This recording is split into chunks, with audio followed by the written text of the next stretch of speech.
lo que vamos a ver hoy es APIs y peticiones HTTP. ¿Alguien de ustedes sabe qué es una API? O sea, porque en el proyecto lo decía, o ya lo han utilizado, o cuando lo vieron en el proyecto lo buscaron. Pueden escribirme por el slide si quieren, o por el chat, o abrir su micrófono, o lo que quieran. No.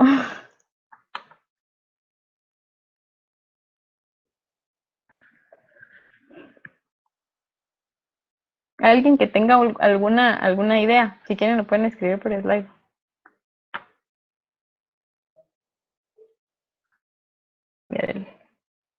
El enlace.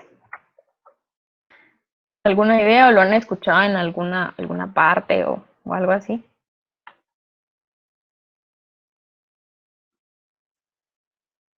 La API de Java sí, hay muchos tipos, pero sí. Ok, entonces vamos a empezar con eso. API significa Application Programming Interface. Y prácticamente una API es algo que envía información entre un sitio web o aplicación y un usuario.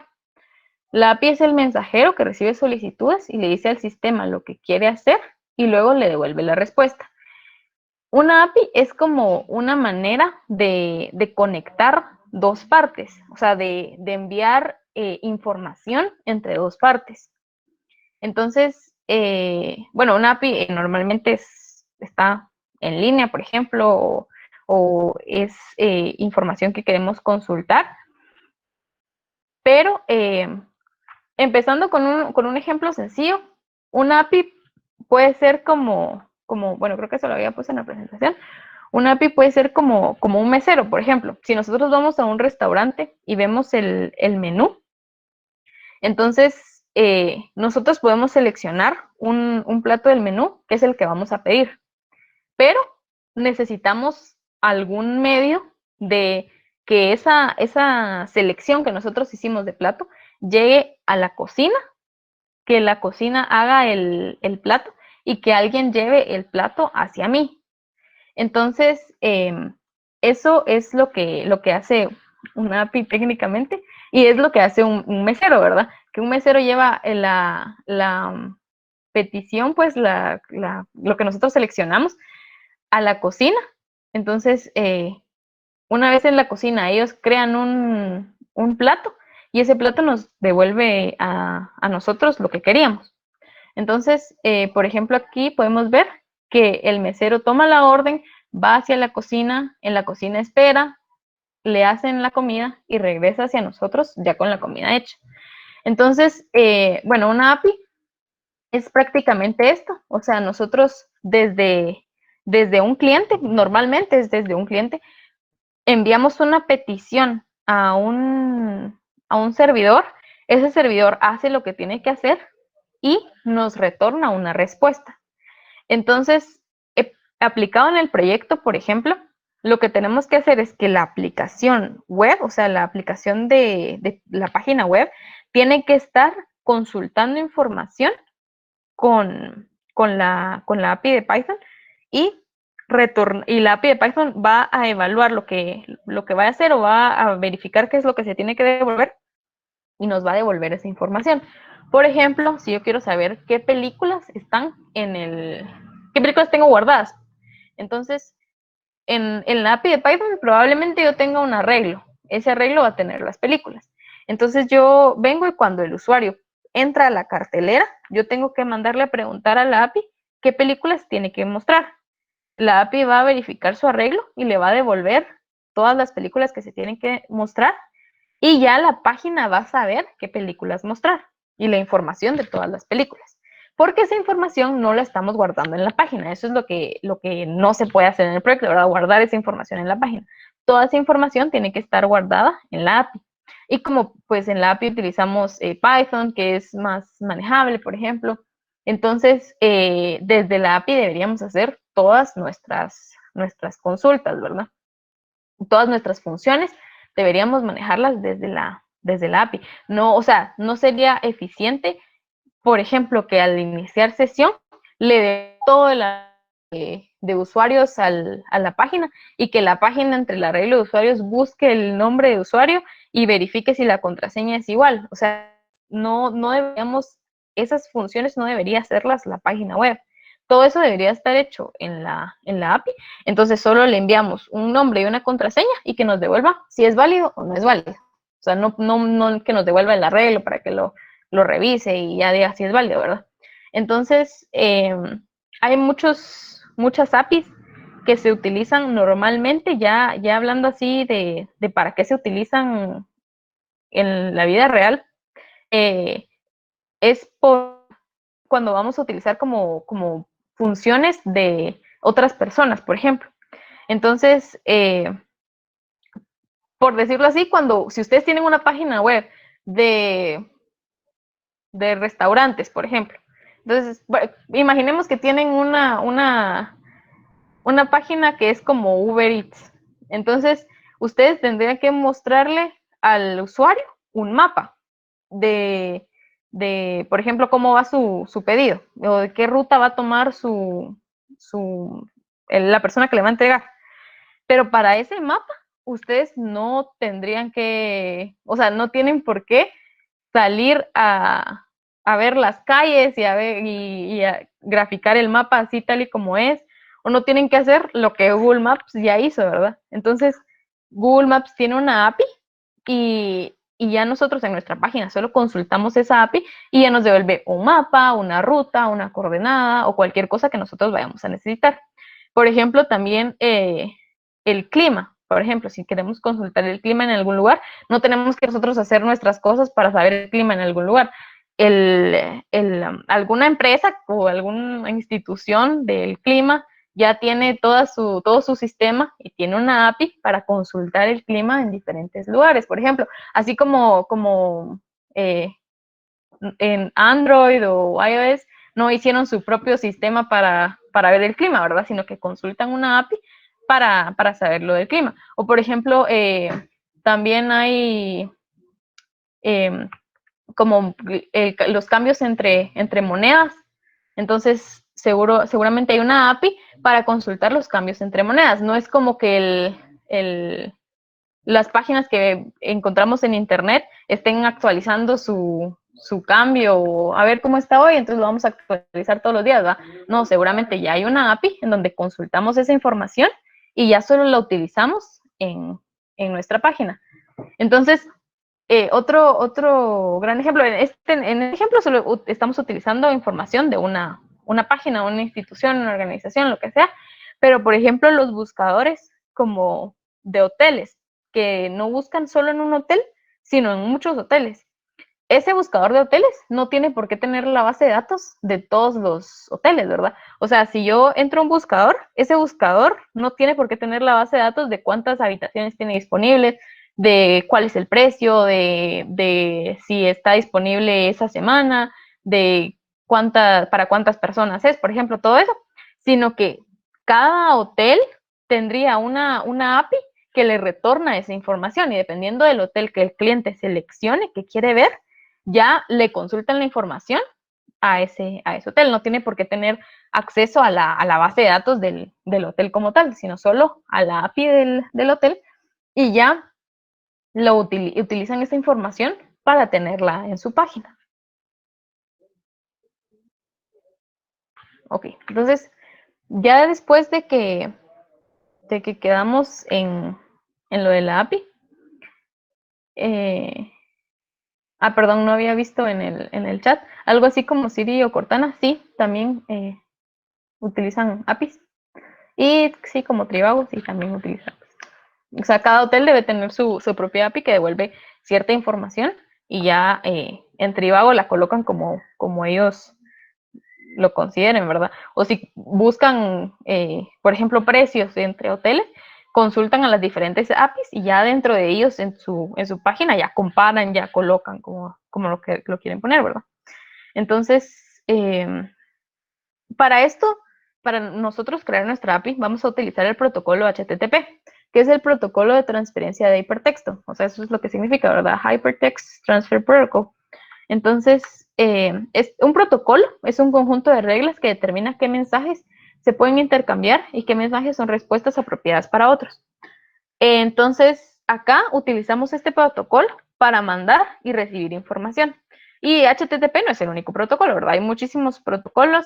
Esto más que todo lo vemos en la parte de redes, porque vemos como el intercambio de información de esta manera.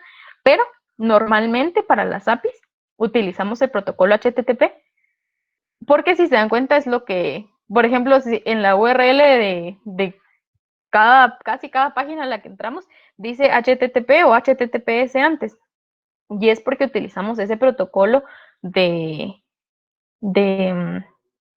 como intercambio de datos. O sea, nos mandan desde, por ejemplo, desde los servidores de Facebook, nos mandan a nosotros una información por el protocolo HTTP y ya se nos muestra a nosotros como HTML. Entonces ya en nuestra página nosotros ya vemos el muro de Facebook, una imagen o algo así, ¿verdad? Entonces, en el protocolo HTTP hay dos funciones diferentes, ser un servidor y ser un cliente.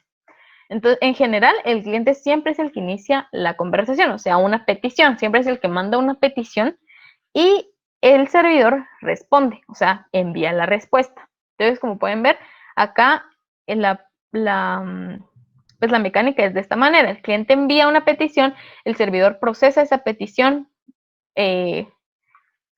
hace lo que el cliente está pidiendo por dentro y retorna lo que al cliente le interesa. Entonces, hay diferentes, bueno, normalmente nos referimos con estos términos a las peticiones y a las respuestas. O sea, una petición es un request y una respuesta es response. Entonces, normalmente en los lenguajes de programación le colocamos request o response a la petición o a la respuesta. Y nosotros podemos crear tanto servidores como clientes. Por ejemplo, en nuestro proyecto vamos a crear un servidor en Python y un cliente en el lenguaje que utilicen con el HTML, ¿verdad? Hay diferentes formas de petición en el protocolo HTTP. Por ejemplo, get, head, post, put, delete, connect, options, trace, patch. Hay un montón. Sin embargo, las que más se utilizan son get, post, put y delete. Y nosotros en específico solo vamos a utilizar get y post, porque esas son las dos que más se utilizan.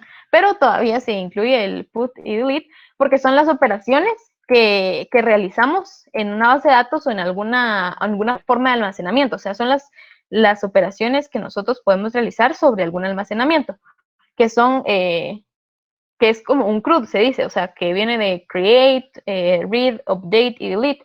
Nosotros si tenemos información, la podemos crear, la podemos actualizar, la podemos leer y la podemos eliminar. Por ejemplo, como tenían en el proyecto 1 productos, por ejemplo, un producto se puede crear, un producto se puede modificar, un producto se puede leer y un producto se puede eliminar. Entonces, para eso es lo que se utilizan estos 4 métodos, pero los más comunes de usar son get y post. Entonces, get solicita una representación de un recurso en específico. Las peticiones que usan el método get solo deben recuperar datos. O sea, no está bien usar un get para guardar información, ¿verdad? O sea, solo son para que nos den datos a nosotros. Y un post se utiliza para evaluar una entidad para enviar una entidad a un recurso en específico, causando a menudo un cambio en el estado o efectos secundarios en el servidor. ¿Qué quiere decir? Nosotros enviamos información al servidor. ¿Para qué nos serviría un post? Para agregar algún objeto, para modificar algún objeto, para eliminar algún objeto. Entonces, eso es normalmente cuando el servidor tiene que hacer algún cambio dentro de su información. El get solo obtiene, entonces, solo, por ejemplo, si ustedes tienen un arreglo de productos, retornan la información de los productos y ya el usuario va a tener acceso a todos los productos. No hay ningún cambio en el servidor. O sea, solo obtuvimos la información y la mostramos. Lo único que hizo el servidor fue enviarnos la información. Ahora en un post enviamos datos, entonces ya el servidor va a tener, por ejemplo, un nombre y un precio para poder agregar un producto. Va a tener un nombre y un nuevo precio para poder editar el precio de un producto. O va a tener, por ejemplo, un nombre y un producto para poder eliminarlo. Entonces, bueno, para las demás no las vamos a leer porque no las vamos a utilizar, porque se las voy a dar en la clase, ¿verdad? Entonces, como solo vamos a utilizar get y post, no las vamos a leer. Y lo último es el formato JSON. Quisiera que algunos de ustedes me dijeran si han escuchado del formato JSON o lo han utilizado para alguna cosa que hayan hecho, o si lo han visto antes, o si saben qué se escribe en el formato JSON.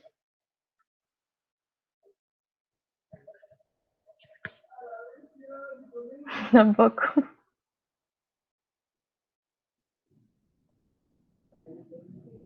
Es como para hacer listas. No es, se pueden almacenar, pero no es como ese su motivo específico, pero puede ser. Dice, no, para peticiones al servidor. Sí, normalmente la información se manda en formato JSON, no es necesario, o sea, no es obligatorio tampoco, pero normalmente para facilitar las cosas, sí, para peticiones al servidor se utiliza el formato JSON normalmente. Ok, entonces, apenas estaba aprendiendo ya, ¿no? Ustedes ya saben ya. Bueno, entonces vamos a continuar. Bueno, JSON significa JavaScript Object Notation. JSON no es un lenguaje de programación, es una notación que es un formato ligero para almacenar y transportar datos. Lo más relacionado a JSON que hemos utilizado hasta ahora, por ejemplo, es, bueno, tal vez el HTML, que es un lenguaje de etiquetas, pero por ejemplo, con la parte de almacenar, podemos relacionarlo un poco con el CSV, que hemos utilizado CSV para almacenar información, porque esa información se guarda en un archivo, por ejemplo, en nuestro caso, se guarda en un archivo y cuando sus programas en Java, por ejemplo, los que han hecho hasta ahora, leen el CSV, lo pueden interpretar y pueden convertir esa información en objetos. Por ejemplo, si ustedes leen la información de un producto, pueden leer la información y convertir esa información en productos. Algo que yo les había dicho en el laboratorio pasado era que si nosotros queríamos guardar la información para que persista, un CSV no es la manera más eficiente de guardarlo, ¿verdad? Porque, por ejemplo, si yo tengo una venta y esa venta dentro tiene productos, entonces yo tengo que tener un archivo CSV para ventas y un archivo CSV para productos, porque no tienen los mismos datos. Entonces, como el CSV tiene ciertas columnas, por ejemplo, una venta tiene código de venta, solo con eso ya no podemos poner un producto ahí porque un producto no tiene código de venta. Entonces, ahí es como cuando deberíamos, por ejemplo, si queremos guardar ventas y productos, creamos dos archivos CSV, por ejemplo. Pero regresando al JSON, se usa a menudo cuando los datos se envían desde un servidor a una página web. Como les dije, no es obligatorio enviarlo en formato JSON, pero sí es lo que generalmente se hace, porque es bastante fácil de manejar y bastante fácil de entender. Entonces, ese es el siguiente punto, es autodescriptivo, fácil de entender, y se integra fácilmente con la mayoría de los idiomas, los lenguajes. Pues. Por ejemplo, Java se puede importar una librería JSON y ya interpreta un JSON. En JavaScript no sé si se importa alguna librería, pero sí definitivamente maneja el formato JSON. Python también. Y realmente yo no conozco algún lenguaje que no maneje, bueno, o sea, a menos que sea como Assembler o algo así, pero normalmente sí cualquier lenguaje o tienen alguna librería para poder utilizar el lenguaje JSON o, bueno, el formato, no el lenguaje, o ya lo traen implementado, ¿verdad? Entonces, hay diferentes tipos de datos dentro del formato JSON. Ahorita vamos a ver un ejemplo para que lo tengamos claro, pero antes de esto, hay diferentes tipos de datos que son, por ejemplo, las strings que van dentro de comillas, los números que son números que van sin comillas, ¿verdad? Pero tienen que ser números. Los booleanos que son true y false, un nulo que se representa con la palabra null, los arreglos que van entre corchetes y separados por comas los elementos, y los objetos que manejan la forma clave-valor. esto significa que abrimos llaves y colocamos la llave, entre comillas, 2 puntos, el valor. Por ejemplo, aquí donde dice aquí, si yo quiero guardar el nombre de un objeto, le coloco nombre aquí, o sea, es el nombre del atributo, por decirlo así, y aquí le guardo el valor. Por ejemplo, si yo quiero que el nombre sea Ingrid, aquí le pongo Ingrid y aquí le pongo nombre. Y aquí, por ejemplo, está edad y 30. Entonces aquí vamos a ver un ejemplo más claro. Este es un archivo en formato JSON. Inicia con llaves o con corchetes en caso de que sea un arreglo. Y se colocan las claves del lado izquierdo, entre comillas, 2 puntos, el valor. Entonces, por ejemplo, acá estamos colocando el tipo, class. Y entonces aquí el tipo está entre comillas porque es la clave, los 2 puntos, y class es un string, entonces también está entre comillas. Y luego le coloco una coma. Paso al siguiente. Nombre, 2 puntos, persona. Operaciones, y las operaciones es un arreglo. Entonces las operaciones las coloco entre corchetes. Y vistas también es un arreglo y lo coloco entre corchetes. Cada uno de estos valores que ven acá entre los corchetes, o sea, separados por comas, no tiene por fuerza que ser un string. Esto puede ser otro objeto de JSON o puede ser otro arreglo, por ejemplo. Entonces, pueden ir como anidados. Entonces, acá, imaginen que ustedes quieren guardar la información de su proyecto 1, ¿verdad? Que tenía productos. Entonces, aquí hubieran puesto nombre y el nombre del producto. Aquí hubieran puesto precio y aquí el precio del producto. Y no sé, disponible y un true o un false, por ejemplo. Pero esto no es que vaya a ejecutar nada, ni se compila, ni nada. ¿Va? Esto es solo para que de alguna manera después nosotros lo leamos y podamos saber qué es lo que guardamos en este archivo, ¿verdad? Aquí hay un ejemplo un poquito más grande, en donde sea un ejemplo con un tipo de dato string, luego un número, los números se escriben de esta manera, o sea, sin comillas. Los booleanos también se escriben sin comillas, se escribe true o false en minúsculas. Los arreglos se escriben así con corchetes, como les había explicado antes, separados por comas. Y como les había dicho antes, los arreglos también pueden tener objetos adentro.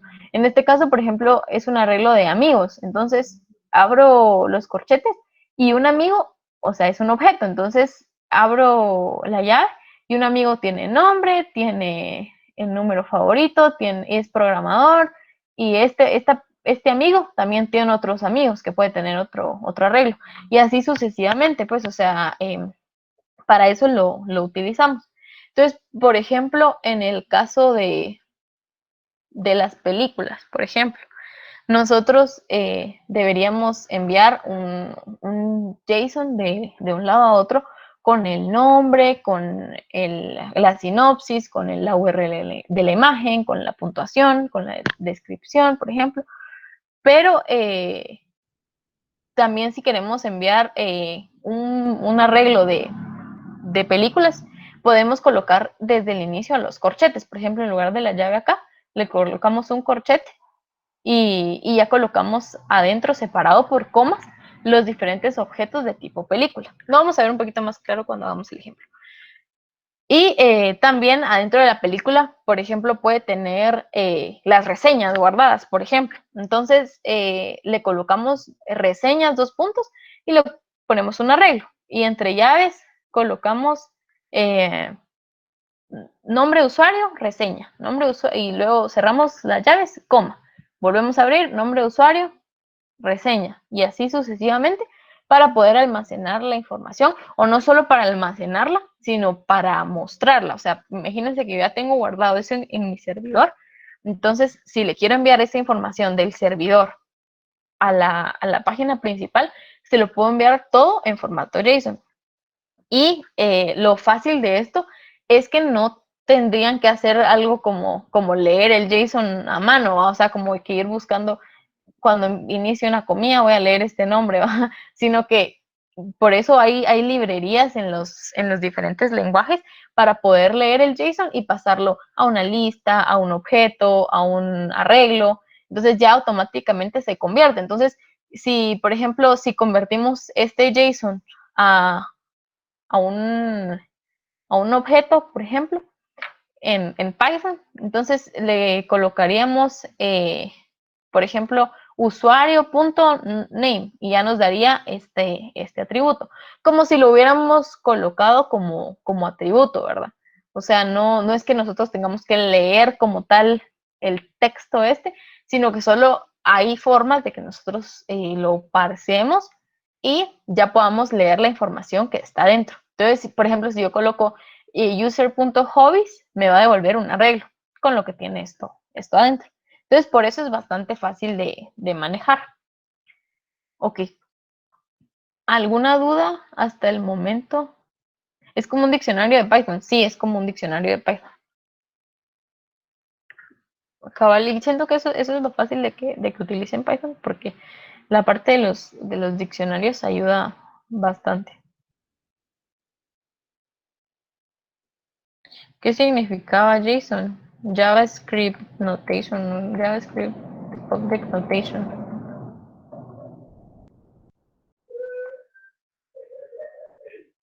Ok, ¿no tienen ninguna duda sobre lo que leímos?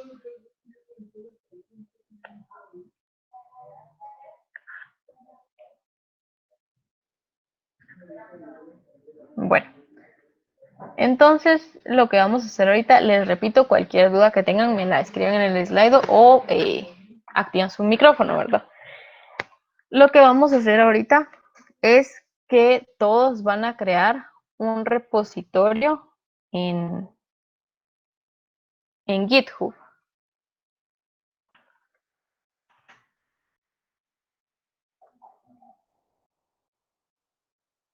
Entonces, ahorita les voy a decir. Entonces le van a poner taller 1, o sea, solo taller 1. Si ya tienen uno, por casualidad ya tengan uno que se llame así, le colocan una letra de más o algo así.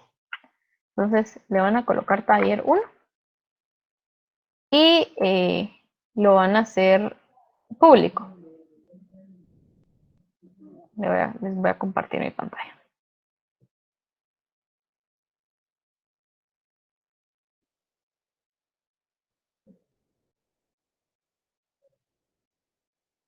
Ok, entonces aquí, si se dan cuenta, ya estoy en GitHub. Lo que van a hacer es entrar a GitHub y crear un nuevo repositorio. Le van a poner taller 1 y... ay, espera, voy a salir de mi cuenta porque esta es mi cuenta personal. Pero... bueno, lo voy a dejar ahí porque tengo todo abierto con esta cuenta. Bueno, entonces van a crear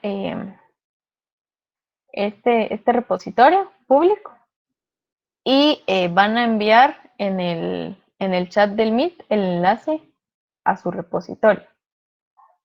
Una cosa que quiero decirles es que si van a estar utilizando GitHub para estar subiendo su código o ya terminaron y lo van a subir o lo que sea, todo su repositorio tiene que ser privado. Porque recuerden que GitHub es como una red social, o sea, todo es público. Todo lo que ustedes, si dejan el repositorio público, va a ser público. Entonces, si alguien más está buscando información y encuentra su repositorio, o sea, iba a ser justo lo que, o sea, el proyecto, entonces puede copiar, puede ver y toda la cosa, ¿verdad? Entonces, para evitar ese tipo de problemas, porque yo he sabido de muchos problemas de gente que sube su código a GitHub y después le encuentran copias porque alguien lo encontró de casualidad y entregó lo mismo que él o solo copió ciertas partes. Entonces, igual no se arriesguen, ¿no? Porque, o sea, aunque ustedes demuestren, bueno, sí, probablemente sí demuestran como, ay, sí, yo lo tenía subido y todo eso, pero entonces me van a preguntar a mí, ¿no les avisaste va que tenía que ser privado o qué? Ok, entonces no es obligatorio que todos lo hagan, solo si van a hacer el ejercicio, tienen que hacerlo. Perdón, no había dicho eso. Dice cómo era el proceso de crear uno. Entras a GitHub, aquí en el más, le das New Repository. Y ahí te pide el nombre y te pide si va a ser público o privado. Dice, sí, alguien preguntó. Ok, entonces lo único que voy a hacer es copiar sus repositorios. Les repito, esto solo si van a hacer el ejercicio. Si no lo van a hacer, no importa. Pueden quedarse solo a ver cómo lo hacemos.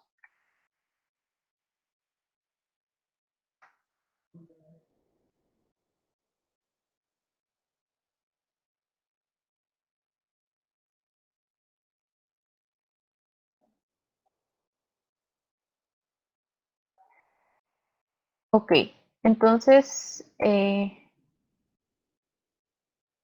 para las personas que van a hacer el ejercicio, quisiera que escribieran, si pueden escribir en el slide para que me queden los repositorios aquí en el chat del Meet, eh, si descargaron GitHub o GitKraken, pues GitHub Desktop o GitKraken.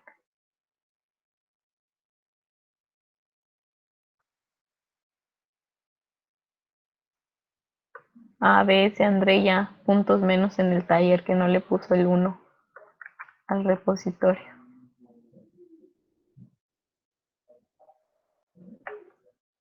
GitKraken, las dos, GitHub Desktop, GitKraken.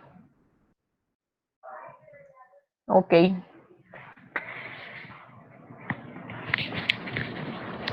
Bueno, ya saben que es casi lo mismo. Si se recuerdan en el laboratorio pasado, no me dejaba hacer full en GitHub Desktop, pero era porque creé un repositorio con mi cuenta y yo tenía otra cuenta abierta en GitHub Desktop, entonces por eso no me dejaba hacer full, porque el repositorio era, era de otra cuenta.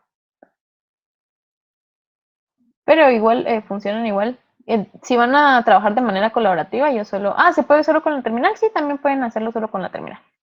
Si solo tienen la terminal, está bien. Entonces vamos a hacer varios commits y voy a explicar uno con cada, con cada uno. Solo que si no estoy mal, no puedo tener como el mismo repositorio en la misma ubicación con GitHub Desktop y con GitKraken. Entonces voy a tener que separarlo, pero está bien. Ok, entonces ya tengo todos sus repositorios. Algo que es importante de los repositorios es que si se dan cuenta, acá nos da la opción de, bueno, no nos da la opción, sino que antes, cuando iba a crear el repositorio, daba la opción de crear un README. Entonces, en esa parte del README, normalmente es la descripción del repositorio, eso lo había dicho en el laboratorio anterior. Entonces, lo mejor es que sí tengan como su descripción y lo que se hace normalmente en la descripción es decir cómo se corre el proyecto. O sea,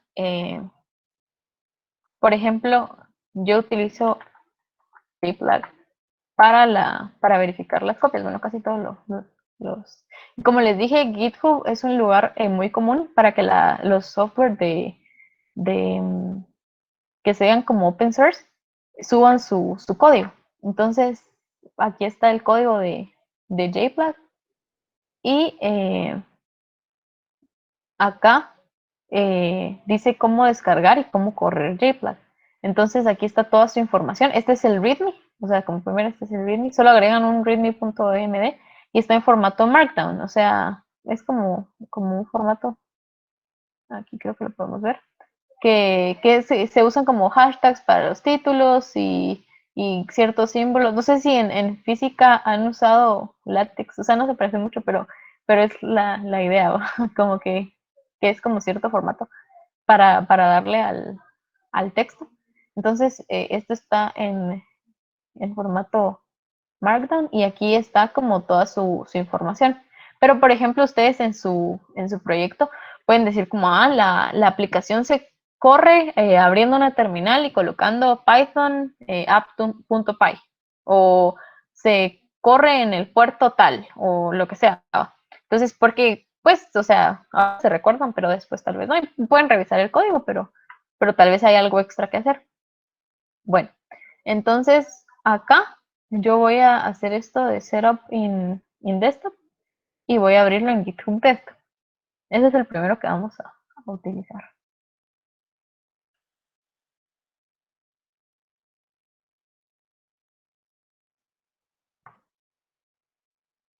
Ok, cuando abra.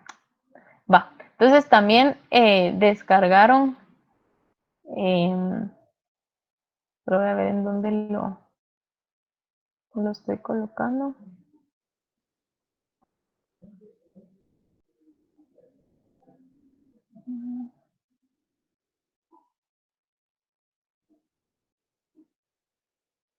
Ok, entonces voy a seleccionar esta carpeta. Bueno, le voy a poner GitHub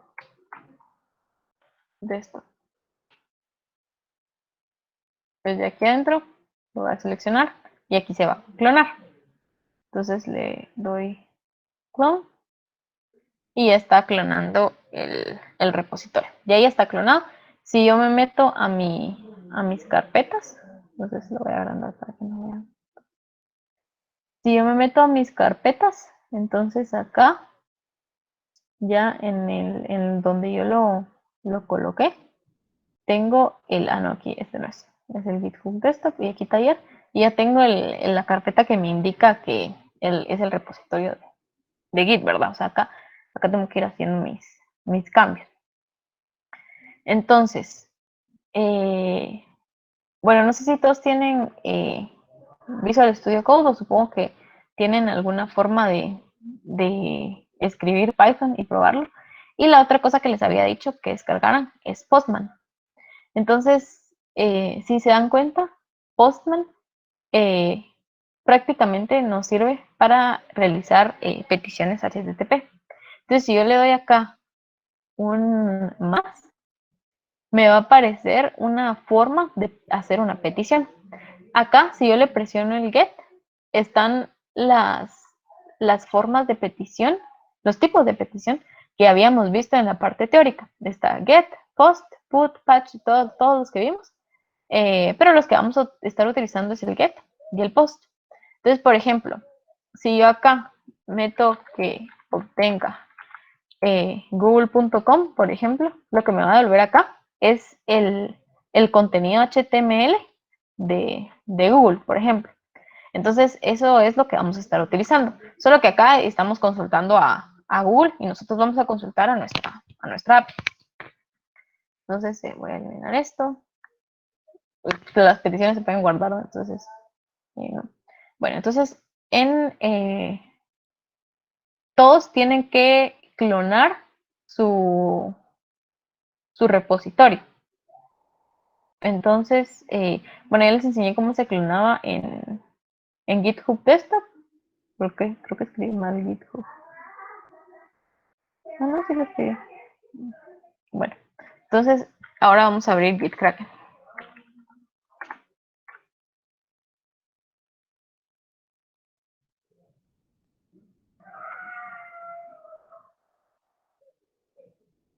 Voy a exponer esto.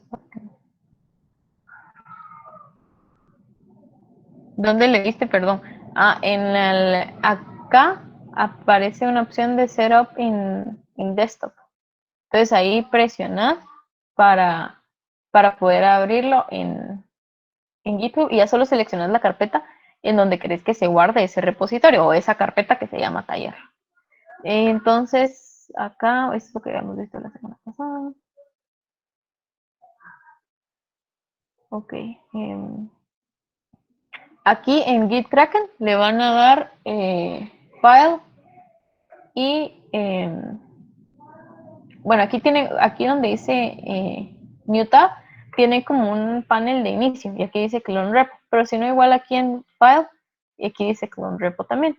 Entonces le dan en Clone Repo y aquí les va a abrir un panel. La primera opción es Open y la segunda es Clone. Y aquí decidimos en dónde lo vamos a utilizar. En este caso lo vamos a utilizar en GitHub. Entonces aquí seleccionamos otra vez en dónde lo queremos guardar. Yo lo voy a guardar en el mismo lugar. Ustedes solo tienen que hacerlo una vez, ¿verdad? O sea, en cualquiera de las herramientas. Yo lo estoy haciendo varias veces para que todos sepan cómo hacerlo.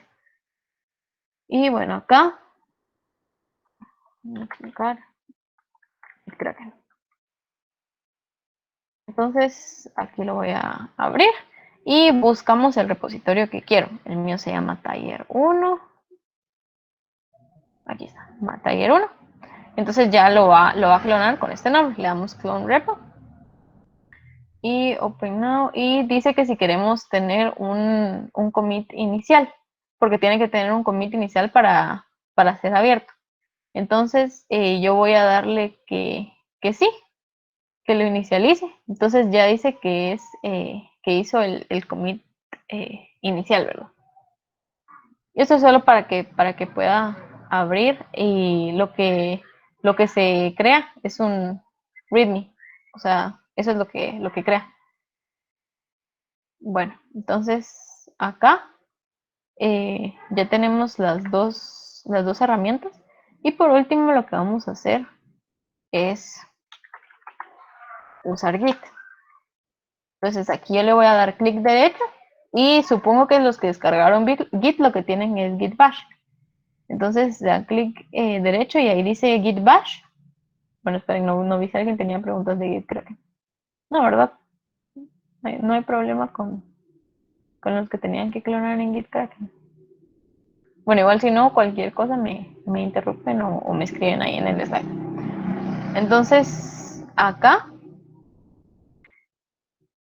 en Git Bash ya nos abre la consola en la carpeta en la que yo quiero. Entonces, van a irse al repositorio y van a copiar esto que dice acá. Aquí hay un botón para copiar, pero van a copiar este enlace, que es el enlace del repositorio.git. Entonces, van a copiar este enlace, van a abrir la consola en la carpeta en donde quieren que se guarde el proyecto y le van a poner git clone y pegan el enlace. Entonces, git clone, el link del repositorio.git.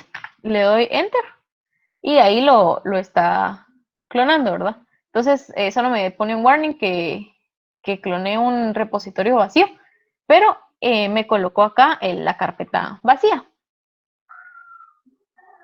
Y bueno, ahí estamos, ¿va?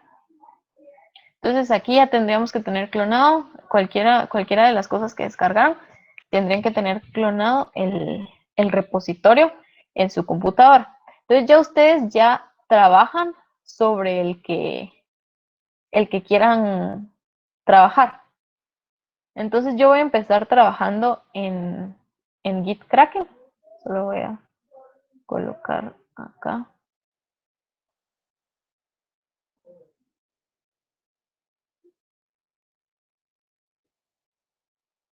Ok. Entonces si se dan cuenta acá ya tengo el readme que me colocó Git Kraken. Y si yo me meto acá a Git Kraken, cuando yo abra, tengo el readme.md. Sin embargo, en GitHub Desktop sigo teniendo vacío el repositorio. Ahí lo voy a hacer más grande, que seguro no. Ok, en GitHub Desktop sigo teniendo vacío el repositorio. O sea, tengo la carpeta .github, pero eso es solo de que es un repositorio ahí. Y en Git también tengo vacío el repositorio. Entonces, acá lo que vamos a hacer es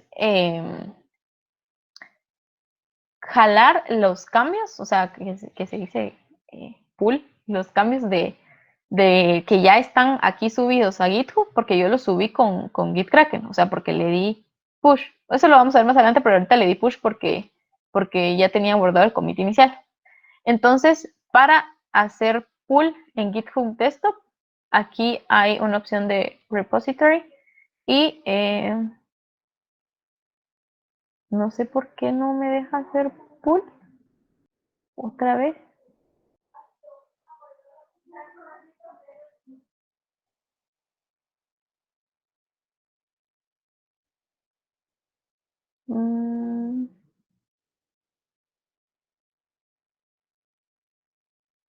Bueno, aquí alguno de los que tiene GitHub Desktop me puede confirmar si a ustedes sí los deja hacer pull.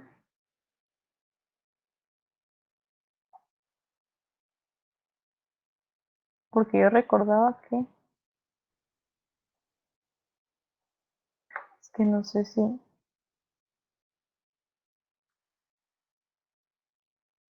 estoy ahí.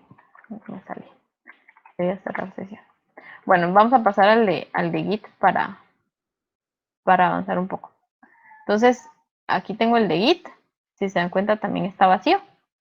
Y entonces, por comandos, le voy a poner Git pull. Y acá,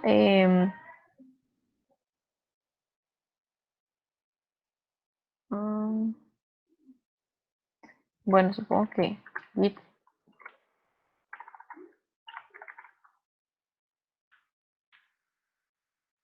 Lo siento, casi no uso comando, pero yo recuerdo que con Git pull se tiene que descargar.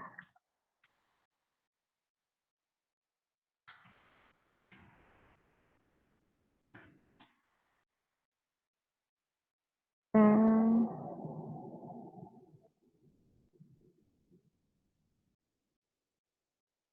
ya sé, es que estoy fuera del repositorio.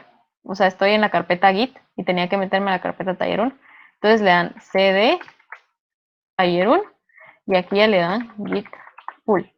Entonces aquí ya dice que, que ya está hecho y que descargó los archivos. Y si se dan cuenta, ya tengo acá el README. Ok, alguien que lo esté haciendo con GitHub Desktop que me diga si.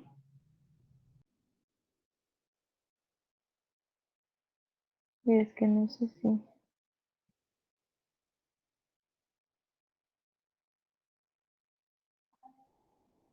Sí, con este lo creé.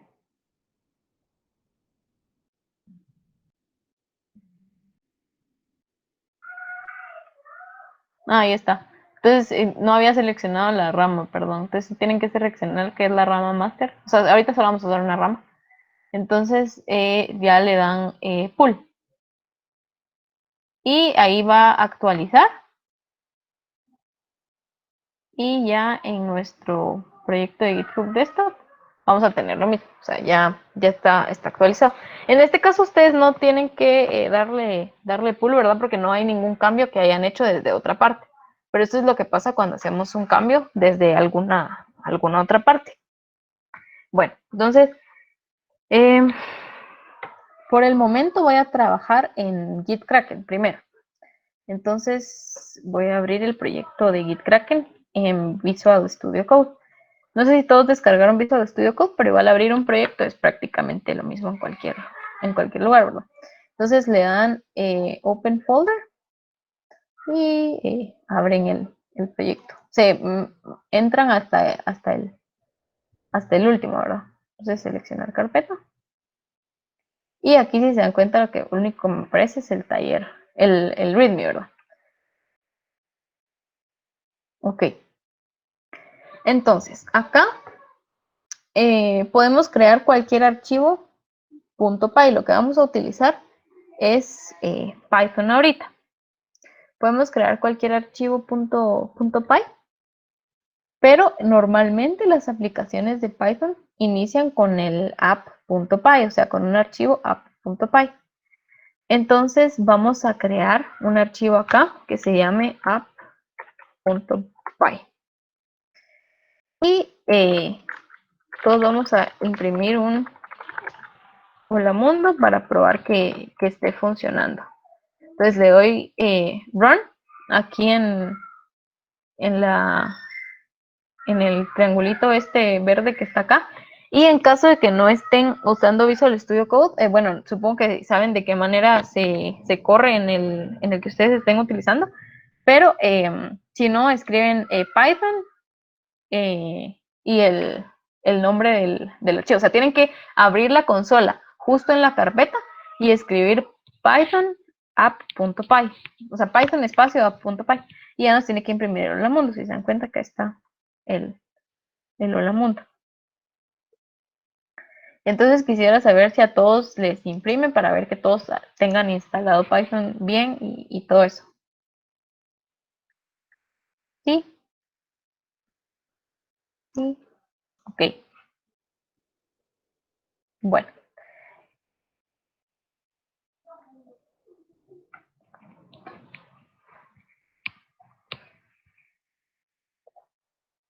entonces, ahora lo que vamos a hacer es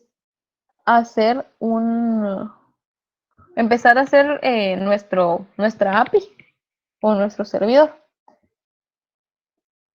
Entonces vamos a colocar acá. Bueno, entonces esto lo voy a hacer yo y les voy a pasar el código para que ustedes lo vayan agregando.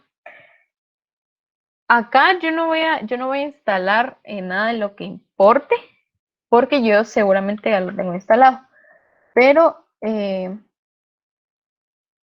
por ejemplo, todas las cosas que importamos hay que instalarlas con pip, que es un manejador de paquetes de Python. Entonces, por ejemplo, yo acabo de importar Flask. Okay, sí, pone from Flask import Flask. Yo voy a importar Flask. Y entonces a mí me funciona ya porque ya lo instalé. Pero si no lo han instalado ustedes en la consola, tienen que instalar pip install. Bueno, déjenme buscarlo si así se instala, solo para corroborar.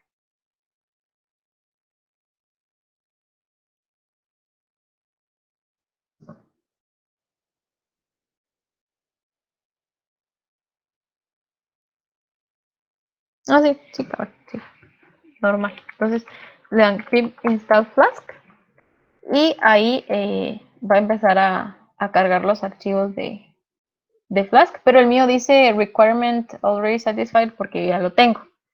Pero en caso de que ustedes no lo tengan, y pues lo más seguro es que no lo tengan, entonces ahí tienen que utilizar ese pip install Flask. Esto lo colocan en la terminal si están usando Visual Studio Code, y si no están usando Visual Studio Code, abren una consola en su carpeta pip install Flask para que se pueda instalar. Entonces, no sé si ya lo tenían o todas pueden darle a instalar ahorita. Y me avisan si ya lo tenían o ya lo instalaron.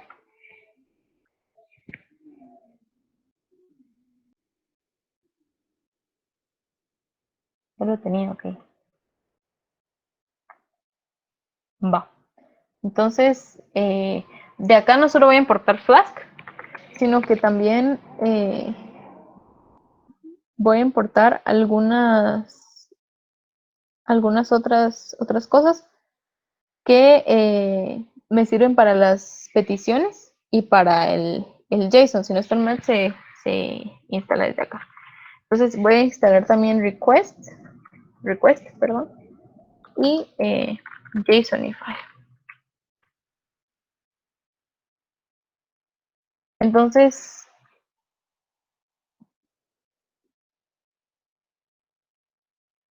creo que esto lo trae de Flask. Entonces, ya solo con instalar eh, Flask lo tenemos. Y bueno, normalmente también instalamos algo del course, pero si nos da problema lo instalamos porque es un poquito como más complejo de entender. Bueno,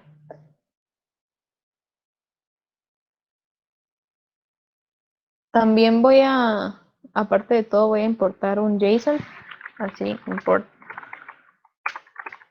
JSON, import. Si no estoy mal, es parte de Python, entonces no es necesario descargar el JSON. O, bueno, creo que instalamos pip. Bueno, probémoslo así, si no lo instalamos, pero si no estoy mal, es parte de Python. Entonces voy a importar esas dos cosas. Entonces voy a hacer, lo primero que voy a hacer es un arreglo en donde vamos a guardar personas. Entonces declaro un arreglo acá y estoy declarando un arreglo vacío, ¿verdad? Que se llama personas. Y vamos a colocarle una entrada, o sea, como el método main, por decirlo así, en donde lo colocamos de esta manera. Colocamos if guión bajo name y vuelven a poner guión bajo. Luego igual y entre comillas y guión bajo main guión bajo. O sea, esta es la manera en la que le vamos a indicar que este va a ser nuestro inicio. Y aquí le voy a colocar que inicie la aplicación. Pero para esto, como, o sea, nosotros necesitamos hacer nuestra API, ¿verdad? Y para eso es que estamos descargando Flask, para poder tener las peticiones y las respuestas. Entonces, antes de crear mi arreglo de personas, voy a crear una variable app que va a ser igual al servidor de Flask. Y entre paréntesis le vamos a poner name.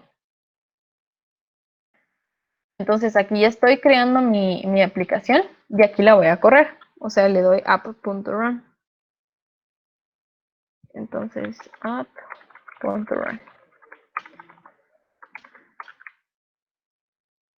Bueno, acá lo voy a correr para probar. Y si se dan cuenta, aquí me tira que Serving Flask App. Y aquí igual dice que es un servidor como de desarrollo y que no se debería usar esto en producción, pero aquí lo estamos utilizando. Y debug mode creo que es para que vaya imprimiendo las cosas que se va haciendo. Y está off, o sea, eso lo podemos setear a que esté activo. Y que está corriendo en el puerto 5000. Nuestra computadora tiene diferentes puertos. Yo supongo que para más de algo han utilizado los puertos, pero más que todo es como una red dentro de nuestra computadora. Entonces, en este caso, o sea, la nuestra tiene un montón, y en este caso, Flask utiliza las 5000 por defecto. Esto también se puede cambiar, lo podemos modificar. Entonces, esto es lo que nos tiene que salir al iniciar la aplicación. En este momento no podemos consultar ninguna ruta porque no hemos creado ninguna ruta, pero nos debería mostrar esta parte que está sirviendo y que está corriendo el servidor. Entonces, yo les voy a enviar esto por el chat del Meet y ustedes lo copian y lo pegan y vean que les funcione de la misma manera, ¿verdad?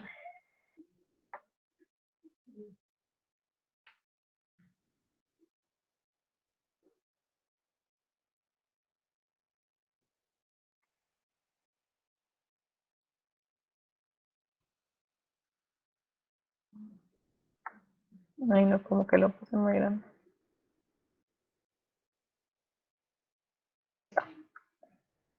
Entonces, esto es lo que le tienen que parecer, que está sirviendo, que está en producción, que el debug está en off y que está corriendo en la 127.0.0.1, que eso es nuestra computadora local, y en el puerto 5000.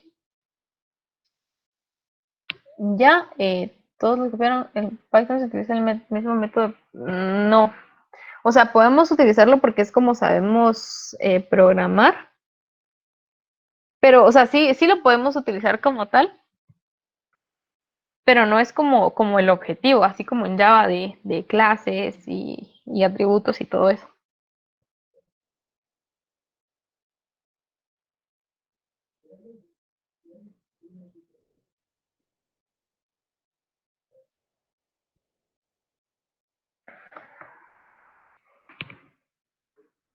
Ok.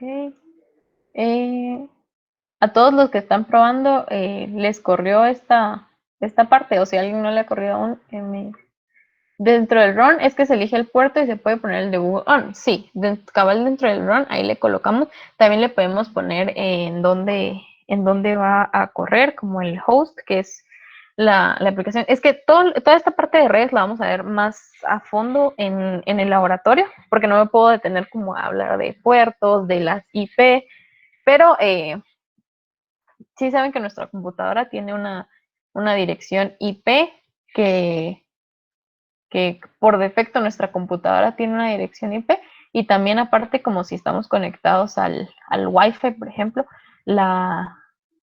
el, el router, por decirlo así, nos asigna una IP porque estamos como en red con las otras computadoras o dispositivos que estén conectados al router. Entonces, ahí tenemos una IP y si nosotros colocamos, por ejemplo, si nos comunicamos con la IP desde nuestra computadora hacia otra IP, si estamos en la misma red, nos podemos comunicar, por decirlo así. Pero este mismo término de IP también se utiliza para la red, o sea, para Internet. O sea, una cosa es el Wi-Fi que está en nuestra casa y otra son las IP públicas que están ya, o sea, de nuestra computadora en Internet como tal. Entonces, eso es lo que nosotros utilizamos para acceder a diferentes rutas. Si se prueba el localhost debe dar un error, probemos, supongo que sí, porque no tenemos nada. Ah, bueno, no 404, pero not found, sí. Bueno, no sé si el not found es igual que el 404. Pero, ¿saben qué le vamos a poner de una vez debug para que? Ah, no, sí lo tira. Sí tira 404. Si se dan cuenta acá, nos dicen como qué se hizo. Y si se dan cuenta, al ingresar a una página es hacer un método get. O sea, porque queremos obtener esos datos. Entonces, hacer esto es hacer un método get. O sea, da igual que yo haga que yo mande a llamar la ruta desde aquí el navegador a que la mande a llamar desde Postman y lo coloque acá. Si yo lo coloco acá, por ejemplo, localhost 5000, lo mando, igual me va a dar el 404, not found y todo eso. Entonces, aquí esto es lo mismo. Ahora, que son los métodos que mandan información, esos no se pueden hacer desde aquí, desde el navegador. Para eso tenemos el Postman. Ok, entonces, ok, gracias Ronnie por volverlo a mandar. Y le vamos a poner de una vez el debug on. Si no estoy mal, solo se pone debug true adentro. Vamos a probar. Solo se pone debug, sí, igual true. Y aquí también podemos poner el puerto. Por ejemplo, que yo quiero que el puerto sea el puerto 4000, por ejemplo. O sea, aquí estamos desplegando en el 5000. Pues yo creo que sea el 4000. Lo guardo. Cuando lo vuelvo a correr.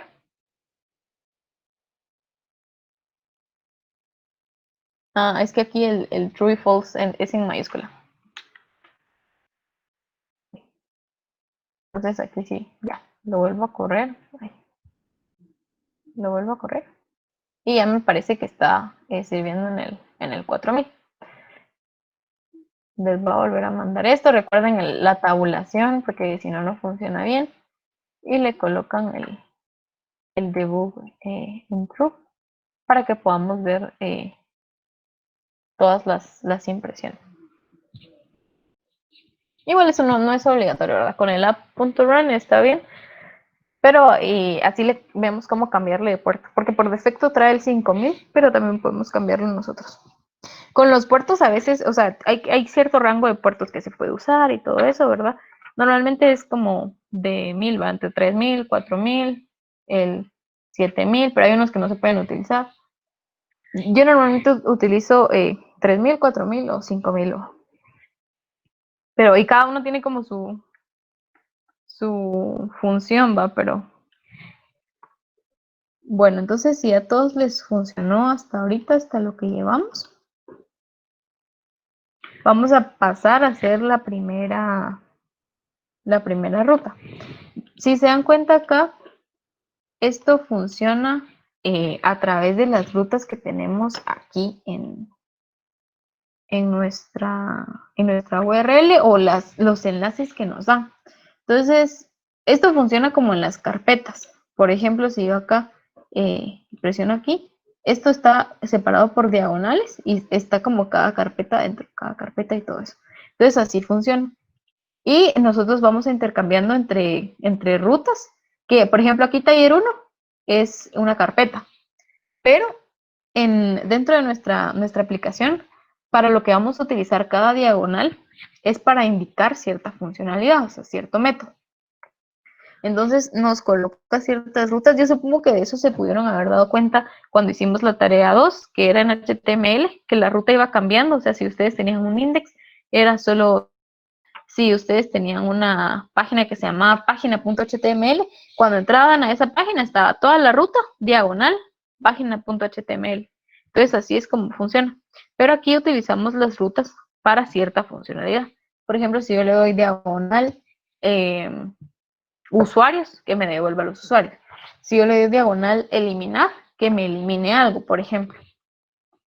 Entonces lo primero que vamos a crear es una ruta básica en donde donde sea como nuestro inicio. Si se encuentra nuestro inicio siempre está en la diagonal vacía, ¿va? O sea, en la diagonal sin nada. Entonces, para crear nuestra ruta tenemos que colocar una arroba y le colocamos app.route. Y si no estoy mal, primero va la ruta y después el método. Entonces, aquí le voy a dejar que solo va a ser en la diagonal. Esto significa que si no le colocan nada, no me va a retornar esta página. Entonces, le indico el método, y entre corchetes y entre comillas, le coloco el tipo del método. Entonces, le voy a colocar que es de tipo get. Y abajo de esa línea tengo que definir una función que es la que se va a mandar a llamar cada vez que ingresen a esa ruta. Entonces le doy def, que es con lo que se define una función, y le vamos a poner inicio. Entonces aquí le coloco 2 puntos para indicar que es el cuerpo del método y le voy a retornar un bienvenido, por ejemplo. Ok, entonces de esta manera, cuando yo entro, ahí es que ya no es el 4000, ya no es el 5000, recuerden, el 4000. Cuando yo entro acá a mi página de inicio, ya no me devuelve el not found, sino que me devuelve bienvenido, porque ya encontró la ruta. Entonces, así como nosotros lo hicimos acá, por ejemplo, aquí lo vamos a hacer en Postman. Si yo lo pido, ay, perdón, se me olvidó que era el 4. Entonces ya está bienvenido. Eso es lo que nos devuelve. Entonces, por ejemplo, imagínense que Postman fuera nuestra página web, ¿va?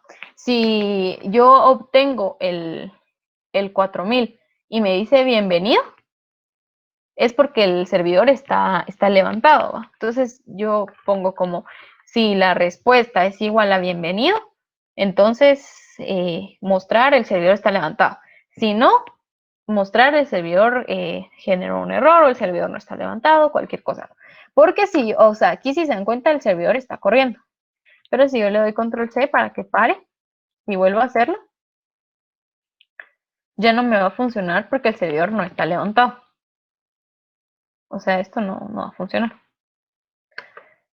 Hasta que vuelva a levantar el servidor, va a funcionar. Entonces les vuelvo a enviar todo. Esta vez les voy a enviar todo y ya las próximas veces ya solo les vamos a enviar el método. Entonces les vuelvo a enviar todo y ustedes lo prueban y me dicen si a alguien no le funcionó.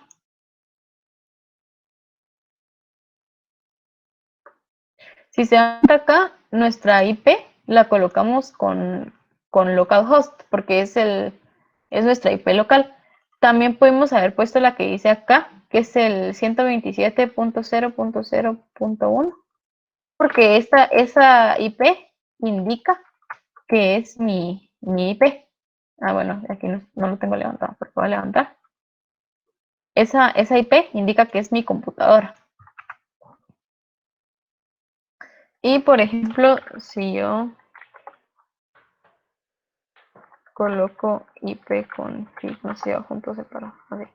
Si yo coloco ipconfig, mi dirección, el que me da mi Wi-Fi, es esta que está acá, la 10.141.189.133. Esa es mi IP interna. Si yo la copio, igual me tira el... Ay, no, no funciona.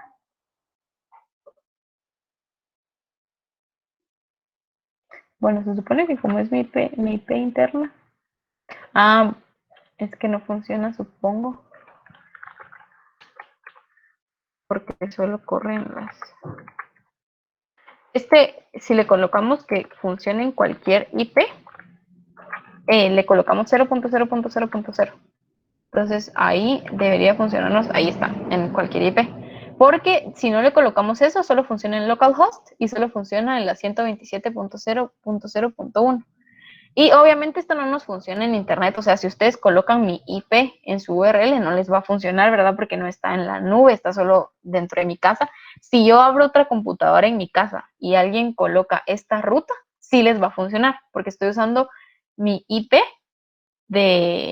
con la que se puede conectar cualquier dispositivo que está dentro de la misma red Wi-Fi.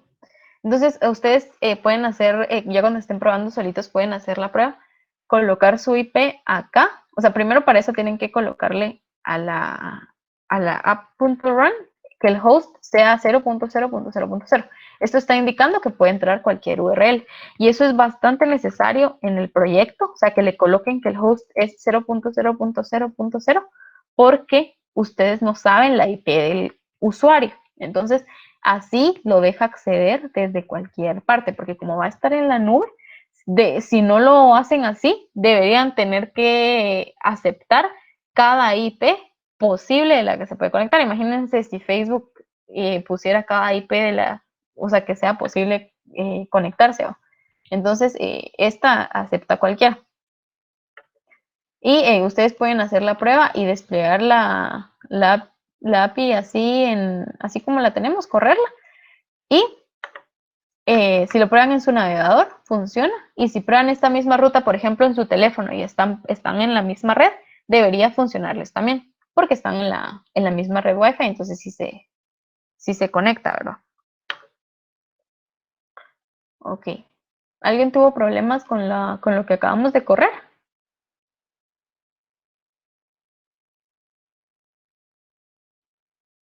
¿No? Ok. Entonces, lo que tenemos hasta ahora lo voy a guardar.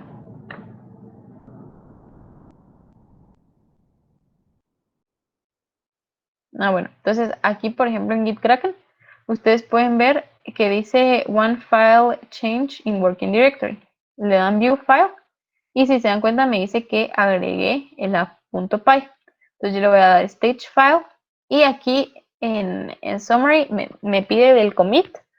Entonces yo le voy a colocar página de inicio. Y aquí le voy a colocar la página de inicio fue creada y el host y el puerto se cambiar. Eso es para que sepamos qué fue lo que hicimos en este commit. Entonces, y bueno, este va a ser el nombre que va a aparecer. Entonces yo le doy commit y ahí ya está el cambio en mi repositorio local, pero no está en la nube. O sea, si yo entro a GitHub, si se dan cuenta acá, sigue igual como estaba. Entonces, para que vaya a la nube, o sea, para que nos aparezca en GitHub, le tenemos que dar push. Le damos push y aquí cuando recarguemos ya nos aparece la aplicación con lo que llevamos, ¿verdad? Les voy a pasar el enlace de mi repositorio en caso de que alguien se atrase o algo así para que pueda ir copiando con lo que voy subiendo. Bueno, entonces así es como se utiliza de de Git Kraken, así pasamos a otra herramienta. Descargamos los cambios con pull, subimos nuestros cambios con push, y en el momento en el que tengamos algún cambio que no hemos subido, le damos stage changes, le ponemos nombre al commit y le damos commit. Entonces ya va a subir y ya luego hacemos el push para que lo suba hacia la nube. Ok, entonces esto lo voy a cerrar. Y vamos a pasar a usar GitHub Desktop. Si se dan cuenta, aquí está mi GitHub Desktop y no tiene el app.py porque todavía yo no tengo los cambios. Los cambios no son automáticos. Cada vez que yo haga un cambio, tengo que hacer el pull. O sea, no me van a aparecer automáticamente en mi computadora, sino que tengo que hacer el pull. Entonces aquí, si yo le doy repository, pull, entonces ahí está cargando. Y ahí tenía que cerrar el folder.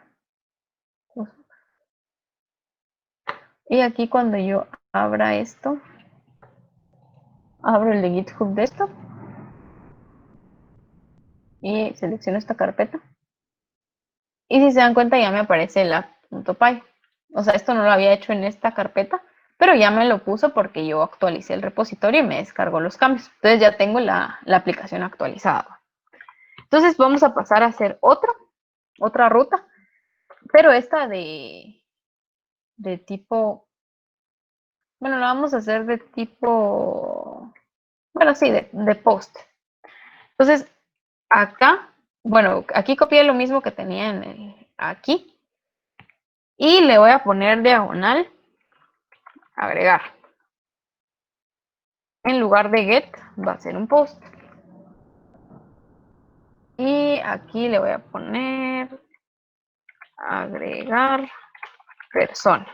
Entonces ya no voy a retornar bienvenido, sino que en este método lo que voy a hacer es agregar una persona a mi arreglo de personas, ¿verdad? Lo primero que tengo que hacer es recibir la petición del cliente. Entonces, les recuerdo que lo que había hecho es que como se maneja normalmente, es que las peticiones son request y las respuestas son response. En este caso, el request lo tenemos que colocar como una variable. Entonces lo voy a guardar como el cuerpo de la petición, porque así se divide. Entonces el cuerpo de la petición va a ser igual a request. Y como mi plan es enviar los datos en formato JSON. O sea, yo voy a abrir corchetes, abrir llaves, colocarle nombre, Ingrid, y vamos a guardar, por ejemplo, la edad y un número. Entonces, esto es en formato JSON y mi idea es que desde el cliente yo le voy a mandar esto para que lo agregue a las personas, o sea, al arreglo de personas. Entonces, lo que tengo que hacer acá es pasarlo a JSON, ¿verdad?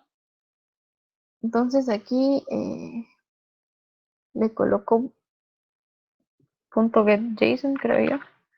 Así, getJSON. Y es un método. Entonces aquí ya voy a tener en el cuerpo, lo que voy a tener es esto. Entonces aquí abajo voy a hacer una variable que sea nombre, que va a ser igual a cuerpo y se accede como un arreglo. Pero en lugar de colocarle un índice, lo que le coloco es el key, o sea, la llave, o sea, lo que se coloca a la izquierda. Es decir, esto, o sea, la palabra nombre. Entonces aquí le coloco nombre. Para la edad voy a hacer lo mismo. Edad es igual a cuerpo, edad. Ahí sí tienen que estar exactamente igual como lo mandamos. Y voy a crear una persona. Entonces ahí voy a hacer un diccionario de Python. Aquí puedo literalmente poner las llaves, ponerle el nombre y ponerle la edad. Entonces voy a poner nombre, coma, edad, edad. Aquí, si se dan cuenta, prácticamente hicimos lo mismo que en este JSON, solo que si se recuerdan, esto está en formato JSON. Bueno, es casi lo mismo, pero lo mejor es crear nuestra propia variable, ¿verdad? Porque, o sea, aquí sí tenemos prácticamente lo mismo en cuerpo que ahora en persona, pero lo mejor es que creemos nuestra propia variable. Ok, lo voy a guardar. Y ahora esta persona la vamos a agregar al arreglo persona. Aquí en Python, como se dan cuenta, como las variables no se declaran, entonces es difícil saber que si yo coloco aquí una variable personas, si me estoy refiriendo a una nueva variable o si me estoy refiriendo a esta que ya está creada. Eso es solo porque esta es global, ¿verdad? Si ya creé aquí adentro, ya no me va a dejar crear otra. Pero aquí sí me va a dejar crear otra porque esta está afuera del método. Entonces, para indicar que yo quiero utilizarla de fuera, tengo que ponerle global personas. Entonces ahí es como que yo declaré la misma variable adentro y que esta variable se refiere a esta. Entonces aquí en persona lo agrego. Aquí se usa el append para agregar a un arreglo. Y ahí ya tengo la persona agregada. Y por último, yo le voy a mandar un JSON. Yo le podría mandar un bienvenido, así como un texto, así como le envié el bienvenido. Pero lo más, como lo más normal es enviar mensajes solo en JSON, ¿verdad? Entonces, normalmente se manda un estado. No sé si han visto los errores y como los éxitos que tienen las páginas. Por ejemplo, el 404. Y de esos hay más, o sea, hay 500, hay 400, 403, 402. Entonces, esos son diferentes errores. Dependiendo del número que retorne, es el error que da. Entonces, normalmente se envía el estatus.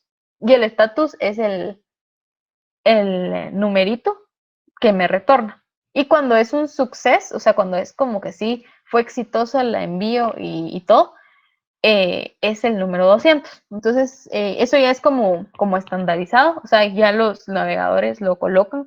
Por ejemplo, el servidor solo envía un 404 y ya la página le coloca not found, por ejemplo. Pero en este caso nosotros vamos a hacer nuestro propio mensaje. Entonces yo le voy a poner return. Y si se lo coloco solo entre comillas, me va a devolver un texto plano, solo que en forma de JSON, ¿verdad? Entonces tengo que colocarle el JSONify para que vuelva la string en JSON. Y aquí le voy a colocar.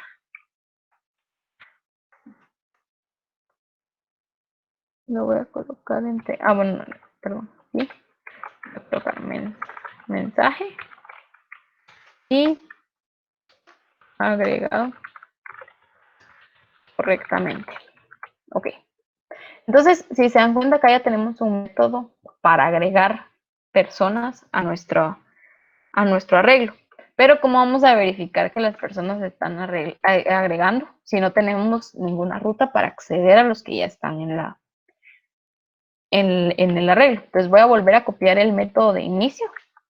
Me voy a basar en ese. Aquí si se dan cuenta tuve un errorazo. Entonces persona. Entonces aquí. Ahora voy a obtener. Y este sí va a ser un método get. Entonces aquí vamos a obtener personas. Y esto es fácil porque hay métodos para poder crear arreglos y diccionarios en JSON, que es este JSONify. Entonces lo único que vamos a retornar acá es el arreglo convertido en JSON. Y listo. Esto es lo que retornamos y ya envía todo lo que está dentro. Ok, entonces lo voy a correr. Y si se dan cuenta, ya me dice que está corriendo en el puerto 4000. Entonces, si yo acá le coloco, bueno, aquí sigue en el bienvenido. Le voy a poner localhost para que no se confunda. Localhost. Y no, o sea, si yo le coloco sin nada, me pone el bienvenido, ¿verdad? porque entra automáticamente a la ruta que solo tiene la diagonal. Ahora, si yo le pongo diagonal obtener, que fue lo que coloqué yo acá, la diagonal obtener, entonces me aparecen dos corchetes. ¿Esto qué significa? Que el arreglo está vacío. Y si le pongo diagonal agregar, me va a aparecer método not allowed. ¿Por qué? Porque aquí lo que hace un navegador es hacer métodos get y el agregar es un método post. Entonces no me permite acceder a ese método. Para eso usamos Postman. Entonces tengo el localhost 4000 y le doy agregar. Acá nos da diferentes opciones. En este caso solo vamos a utilizar un header, que es para indicarle en qué formato va la petición. Y la petición va en formato JSON. Entonces yo le voy a poner content type. Y el valor es application JSON. Esto es para indicarle que va en formato JSON. Entonces aquí en la parte de headers le coloco content type application JSON. Y en el body le voy a mandar este JSON que ya tenía hecho. Entonces aquí dice none, lo tengo que poner en row y le coloco el nombre es Ingrid y en la edad 22. Y si de cuenta esto lo mandé 5 mías porque es un número. Entonces le doy enviar. Y me pone otra vez method not allowed porque aquí no cambié esto. Entonces tiene que ser post y lo envío. Entonces ya me dice agregado correctamente, que fue el mensaje que, que colocamos, ¿verdad? Entonces aquí ya podemos ver que agregué Ingrid. Si yo regreso a obtener, me retorna el arreglo con adentro edad y nombre. Así lo puse.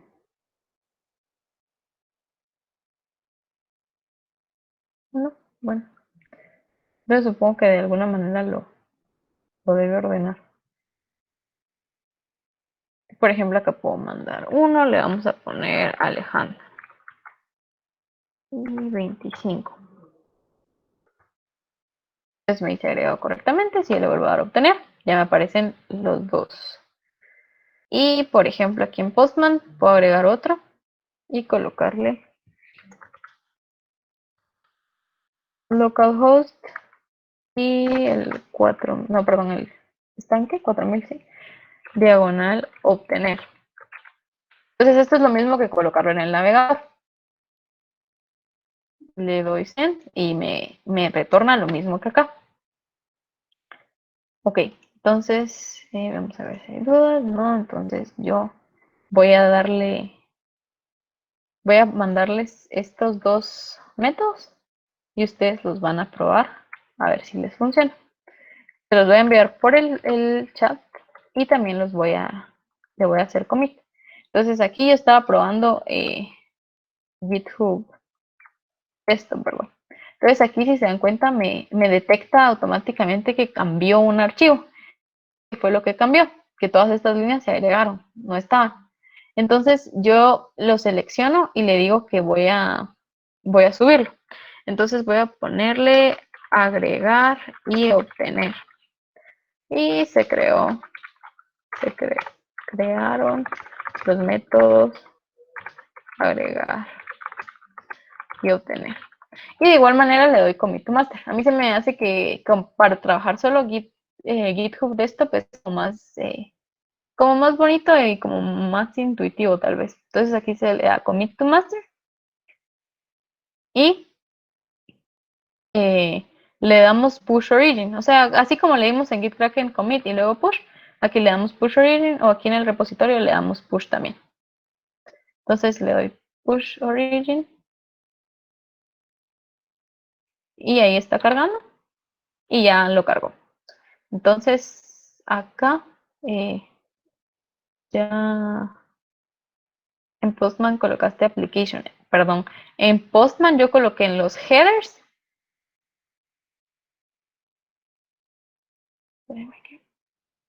No, no es aquí. En Postman yo coloqué en los headers content type en key y en valor application JSON. Y si no estoy mal, creo que no debería ser necesario porque lo estamos parseando de este lado. O sea, estamos pidiéndole que... Ah, no, sí dice getJSON, ahora estamos parseando. Entonces sí es necesario. Entonces acá content type y application JSON. Estos headers se pueden, si por ejemplo, si ustedes están haciendo la petición en Python, están haciendo la petición en JavaScript, están haciéndola en PHP, se pueden configurar esos headers, ¿verdad? Entonces ya le colocamos que de header lleva content type, application JSON para indicar que es un JSON el que estamos mandando. Y de body le mandé el JSON, ¿verdad? Ok. Entonces, si nadie tuvo problemas con esto, bueno, vamos a ver acá. Y si se dan cuenta, ya mi último commit es agregar y obtener. Y aquí tengo ya mis dos métodos que hice. Bueno, entonces voy a cerrar esto para hacerlo por comandos. Close folder. Se dan cuenta que yo tenía esto abierto, le voy a volver a dar git pull para que lo descargue. Y ahí ya descargo el archivo. Entonces, por último, vamos a hacer el ejemplo con git. Y vamos a hacer un método que nos ayude a modificar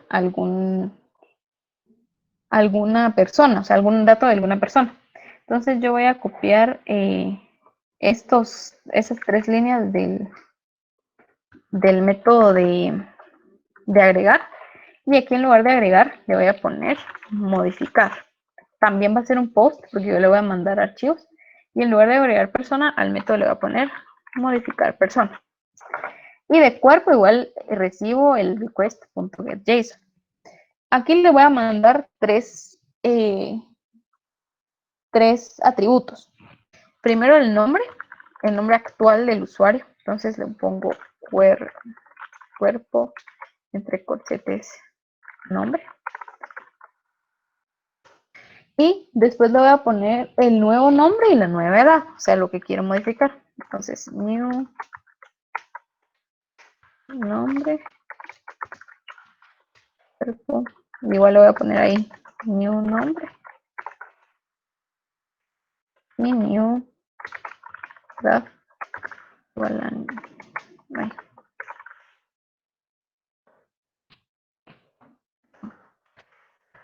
cuerpo, new edad. Entonces ya tengo los tres valores. Y voy a crear una nueva persona con los nuevos valores. Pero no voy a crear una nueva persona, lo voy a modificar ahí. Entonces hago un for. No sé si lo vieron, pero aquí un for se hace de esta manera. Se puede ir cambiando podría poner como for persona y personas. Pero lo voy a hacer con if. Entonces se hace en ranch, len, personas. Ranch es para que cuente de 0 hasta este número. Len es para el tamaño del arreglo y personas es mi arreglo, ¿verdad? Entonces aquí le pongo if personas en la posición y en su atributo nombre es igual al nombre, o sea, significa que es la persona que estoy buscando, ¿verdad? Si el nombre es igual al nombre de la persona, es que es la persona que estoy buscando. A esta persona le voy a colocar en el nombre el nuevo nombre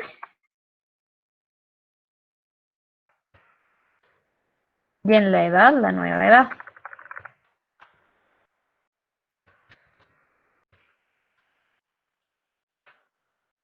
Y por último le voy a enviar de regreso que fue modificado exitosamente, ¿verdad?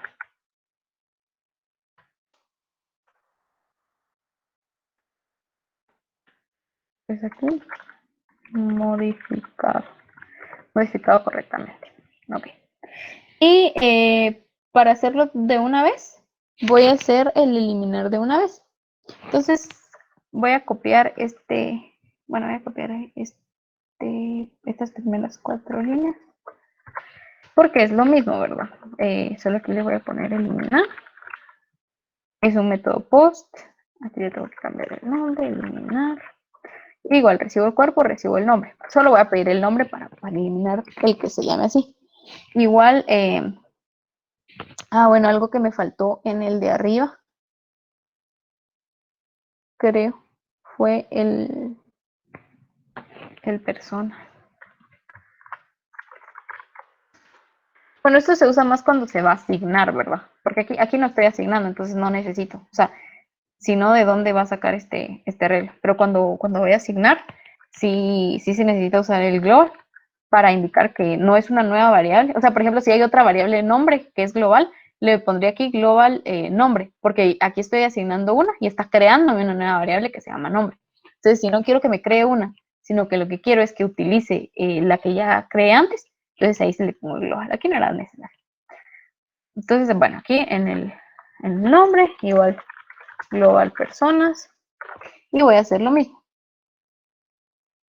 Que me voy de uno en uno, preguntando si el nombre es igual, y en caso de que sea igual, yo voy a eliminar esa persona. Entonces, ¿cómo se elimina? Personas.pop en la posición I.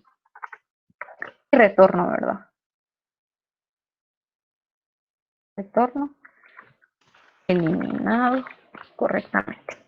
Aquí ustedes pueden retornar lo que quieran, ¿va? Si quieren retornan otra vez los usuarios, retornan las personas, perdón, retornan el que eliminaron, retornan lo que quieran, ¿no?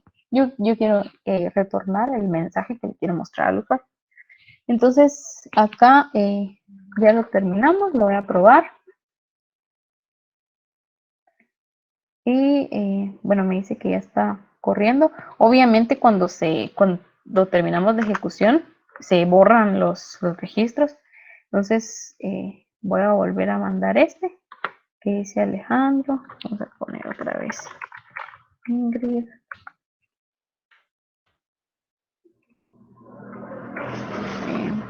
Mario. Bueno, que aquí se me fueron 225. Entonces, si se dan cuenta acá, en obtener, me salen los 3. Pero imagínense que me di cuenta que Mario no tenía 225, sino 25. Entonces, aquí en Postman, vuelvo a hacer lo mismo. Utilizo una petición post al localhost 500,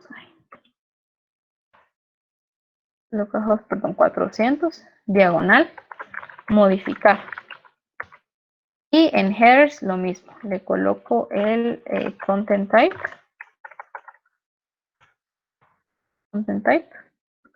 y application JSON. Acá en body le mando lo que le quiero mandar. Yo en este caso le quiero mandar que a la persona del nombre Mario le ponga un new nombre, el mismo, porque ese no va a cambiar. Y un new edad de 25. En caso de que, por ejemplo, ustedes solo van a cambiar la edad, pero no se pueda cambiar el nombre, solo mandan. Entonces ahí está. Y le doy send. Y me dice modificado correctamente. Si yo vuelvo a actualizar esto, ya me aparece Mario con 25. Vamos a hacer lo mismo, pero voy a modificar esto. Mario 2 y ahora va a tener 40. Entonces Mario 2 dice modificado correctamente. Y edad 40, nombre Mario 2. Y así lo puedo ir modificando.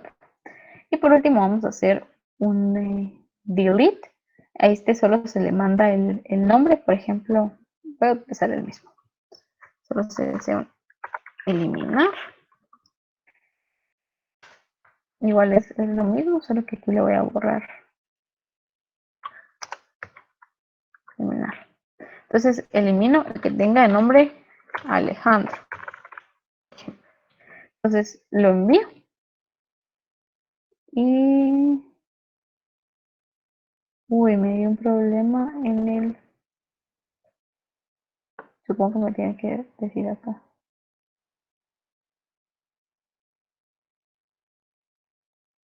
En el de eliminar.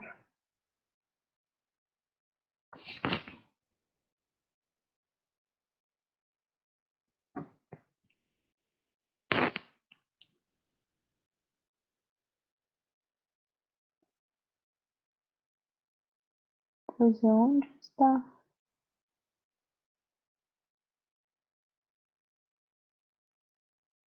bien.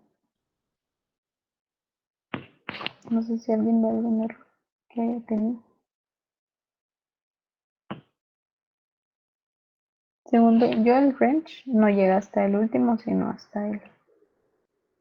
Y si funciona en el modificar, por lo que no creo que sea.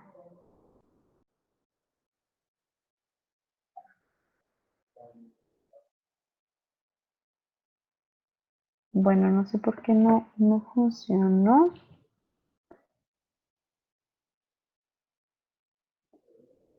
Yo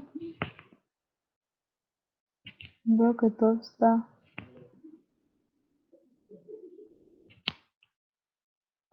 bien.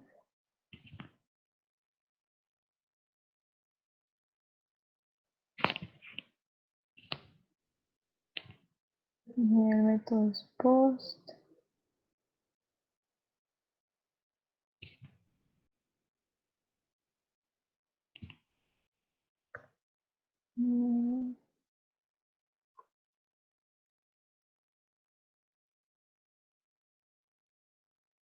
¿Será que habré puesto mal el nombre y que por eso me dio un error?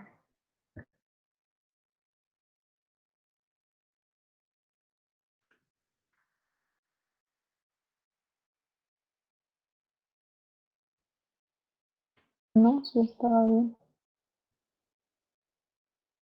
Ah, sí. Algo había hecho mal con el nombre, que por eso me dio un error. Supongo que lo había escrito mal. Pero bueno, el punto es de que ella ya lo eliminó. Obviamente eso no les puede pasar, ¿va? O sea, ustedes tienen que meter las cosas dentro de try except, porque aquí no es try catch. Pero aquí ya está, eliminado. Bueno, entonces para que terminemos esto,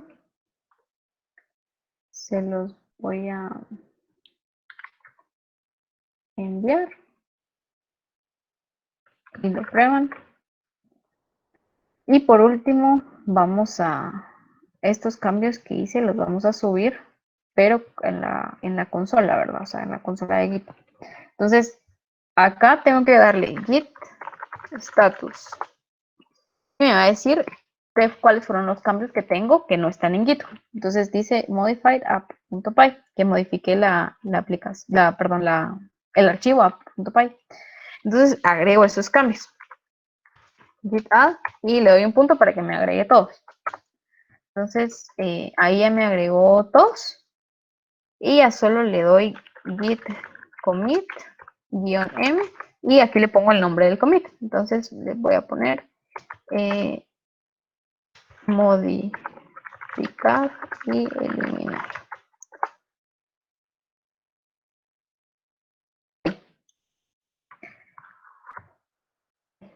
Entonces aquí solo está hecho el commit, ¿verdad? Aquí no hemos hecho push. Entonces para hacer push, git push. Y aquí tiene que subir, ¿verdad? Entonces aquí ya dice que está subiendo. Y ya terminó de cargar. Entonces aquí sí se van a mi repositorio. Lo voy a recargar. Y ya está el commit de modificar y eliminar. Se meten a app.py y ya están todos los cambios. Ok, entonces a alguien, ay, no les mandé el método completo. Ignoren esa línea que se fue incompleta. La de app.route. Esto es modelo. Solo copien copien modificar. Si no, véanlo en el repositorio. Ahí está toda si no copien todo el archivo.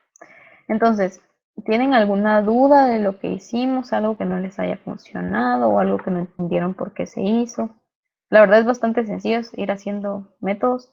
Y pues ya, por ejemplo, si ustedes tienen que hacer una validación, por ejemplo, o si en lugar de edad mandan el año de nacimiento, por ejemplo, y quieren guardar la edad, y hacen su resta aquí, o si envían otra cosa, por ejemplo. Pero para el almacenamiento está bien acá. Ustedes pueden crear otro archivo, crear una clase de algún tipo para ir agregándole atributos, una clase persona y agregar eso. Aunque yo creo que los diccionarios funcionan mucho, pero pueden hacerlo como ustedes prefieran. Entonces, el siguiente taller que vamos a tener sobre esto va a ser el jueves, el día del laboratorio. Cuando terminemos el contenido de teoría del laboratorio, lo voy a dar. Tal vez nos extendamos un poquito del horario del laboratorio. Pero entonces vamos a continuar viendo lo de la API y vamos a tratar de conectar de una vez con algún front para que vayan viendo.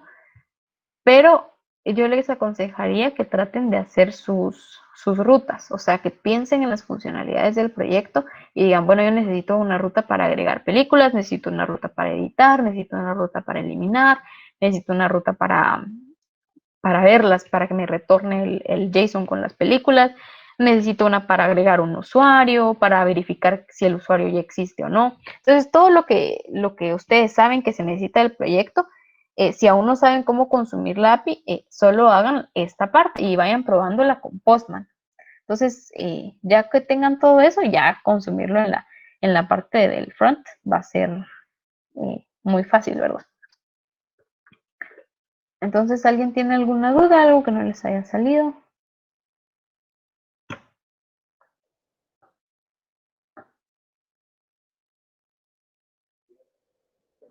El post de agregar, ¿por qué no te salió, Ander? ¿O qué te tira? ¿O no entendiste que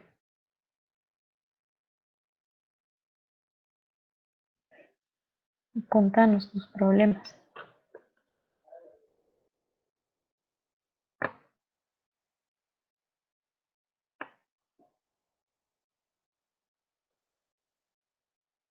En Postman. Ah, es que mira, pues lo que pasa es de que yo aquí espero cierto JSON, porque yo en agregar, bueno, tanto en agregar como en modificar como en eliminar, va, lo mismo. Tengo un request, que es la petición del cliente, del que obtengo un JSON. Entonces lo que yo le envíe aquí tiene que ser un JSON. Y ese JSON tiene nombre y tiene edad. Porque aquí lo estoy pidiendo, ¿verdad? El nombre del request y la edad del request. Y eso lo estoy guardando en una variable nombre y una variable edad. Entonces, prácticamente lo que espero es esto. O sea, un nombre y el nombre, edad y la edad. ¿Qué fue lo que les expliqué que iba a ser de esta manera? Abrir una llave, colocar nombre, dos puntos, el nombre entre comillas, edad, dos puntos y la edad. Y si se dan cuenta, no sé si lo mencioné, pero entre los objetos llevan comas, pero el último no lleva comas, obviamente, porque ya es el último, ¿verdad? Bueno, pero entonces esta es la forma en la que yo le voy a enviar los datos para que cuando acceda al corchete nombre, acceda a este dato. Y para que cuando acceda al corchete edad, acceda a este dato. Entonces, aquí en Postman, en headers pones el content type, bueno, vamos a ponerle agregar. En headers pones el content type y application JSON. Y en el raw, o sea, donde le vas a mandar directamente el JSON, colocas tal y como planeamos colocar el JSON. O sea, con nombre, con edad y, y todo eso, ¿verdad? O sea, tal y como lo pensamos en colocar. No sé si te quedó un poquito más claro.